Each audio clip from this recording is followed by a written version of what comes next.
in our society, and now people are handling things. Now I began to see John in a new light, and it is in that light I want us to look at the life of John in his relationship with Jesus Christ in this particular context. Now, I've condemned him that the same person you affirmed, the same person you confirmed, the same person you introduced to us. Why are you now saying, is he the one? You have told us he's the one, and we can see in his life great things that are happening, And some people have said that maybe he was bitter, he was angry, we infer some of them from the responses of Jesus, because you see, Jesus said, blessed is he that's not offended in me, John was offended because probably Jesus did not speak up for him when he was arrested, he was in prison, or Jesus, lifestyle, that their lifestyle was so different. Jesus was eating and drinking, and they call him a glutton. John was not eating and was not drinking. They call him a devil. They said, all manner about them. So we have accused him of offense. We have accused him of bitterness. We have accused him of all manner of things, But in his, looking at it again, have we ever thought that John was a victim here? Yes. What if John was a victim of a demonic attack that is upon his heart? And he was confused.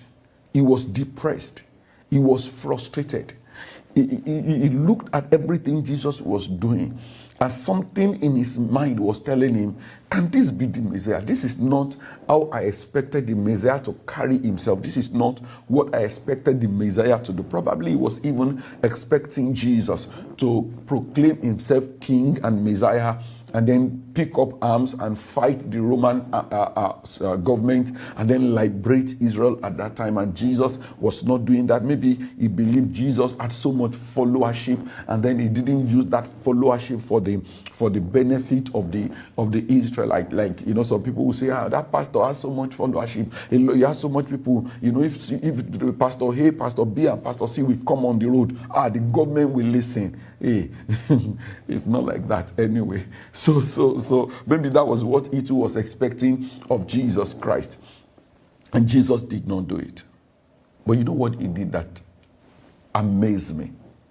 John, instead of saying, because John was in prison and he still had followership.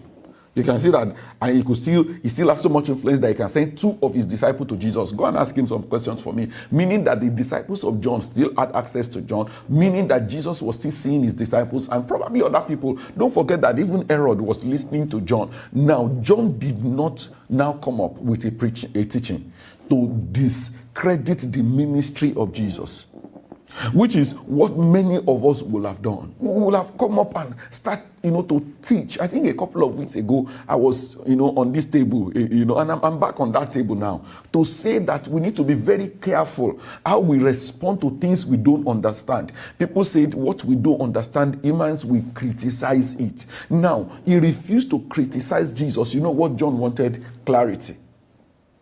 Yes, what John wanted was clarity. He didn't call his disciple and say, you see that guy, don't follow him, don't follow him again. Look at how he's living his life.